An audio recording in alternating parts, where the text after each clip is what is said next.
Let's welcome back to the show from House Homeland Security. He's a ranking member there. He's Congressman John Katko. It's great to see you, Congressman. Why does it sound like Democrats are finally waking up after months of lawlessness and homicides and property destruction, smash and grab looting? Why does Nancy Pelosi, the mayor of San Francisco, the governor of California, why does it sound like they're finally waking up to crime after defund police? Because they realize what they've done has caused disastrous consequences in the United States. And I think outgoing New York City Police Commissioner Dermot Shea said it best the other day when he said criminals now feel emboldened. And they feel emboldened because of the policies that have been passed by a lot of Democratic lawmakers on the local levels. And there's no consequences for criminals right now. There's an anti-police sentiment. There's defunding the police. There's watering down of laws, criminal laws like bail reform in New York State. You couple that with activist DAs, and you've got a mess on your hands. And the ironic thing is the Democratic cities are the ones that are hit hardest because they've been the most extreme in rolling back a lot of the things that keep American people safe. And you know what? Well, this needs to be mentioned. The Democrat convention never mentioned rising crime. The president never mentioned it in his inaugural address.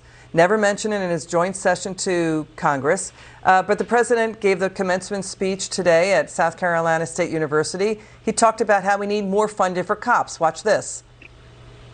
We don't have to spend less money. We have to spend more money on police to give them the kind of help they genuinely need. Why is a police officer showing up to the suicide threat, someone threatening to jump off a building? We need more social workers there. We need more psychologists there. Okay, for the sake of the country, can he mention the zero cash bail reforms, the weak DAs, not prosecuting crimes? Show what George Soros has been doing and who he's been bankrolling, and how also the homicides and murders are going up in cities. We're seeing 13 plus cities seeing homicides spike higher because DAs are going weak on crime, many of those DAs funded by billionaire George Soros. What do you say? You know, I love how President Biden has never spent 1 second in law enforcement opining about what law enforcement should or should not be doing. We should be listening to law enforcement, not telling them what to do. And that's a problem with a lot of the individuals on the Democratic side. I spent 20 years of my life protecting this country from the worst of the worst criminals. I can tell you one thing, criminals only understand strength. We don't need a police state, but we need an effective deterrent to crime. And they've obliterated that deterrent with their programs. And I can tell you that they understand that because they're looking at the polling numbers and they see that it's a mess of an issue for them. And they created this issue. They've created this problem. And, you know, if we get the majority back next year, like I think we will, we're gonna get this issue back. And there's a lot of things we can do in that regard. What really outrages people is this. They allowed rioting, they allowed crime to spike out of control, and then they're putting mandates on top of the American people without reasoning with them.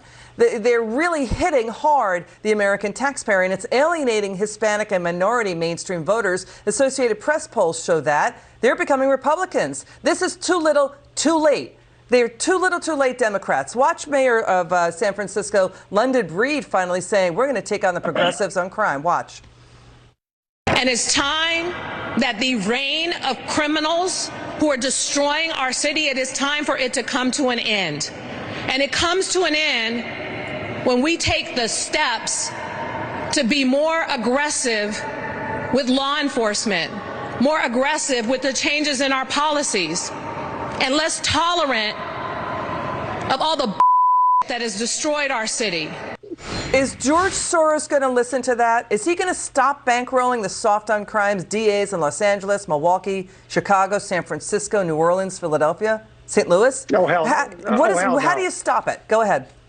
Well, hell no. But we're going to stop it by we're going to take over the House, and we're going to be able to control a lot more of this issue. For example, there's a tremendous amount of federal funding that goes to local police departments all across this country. We can easily just fix the legislation and say, look, if you want this money, you are going to have to do certain things. You have to have certain standards in your law enforcement. You're going to have certain standards in your laws that don't allow criminals to run amok and don't allow them to get out on bail when they commit very serious crimes like they do in New York State. So that's how we can overcome it. But make no mistake about it, the far left does not see it as anything other than the right consequence to let people out of jail and not be strong in law enforcement. The vast majority of American people are waking up to it. And like people like President Biden are saying, oh, my gosh, this is a terrible issue right now. They created it, they own it, and we're going to fix it. And it is I can guarantee so you. dangerous, and it's harming minority communities. It's harming Black and Hispanic mothers and fathers and their families and their communities. It's just horrendous. Congressman John Katko, final word, quick. Take your final word. 10 seconds. 97% of the shooting victims in New York City are African American Hispanics. It's awful. The very people that they're trying to save are the very people getting harmed the most by their permissiveness. Congressman John Katko, great to have you on.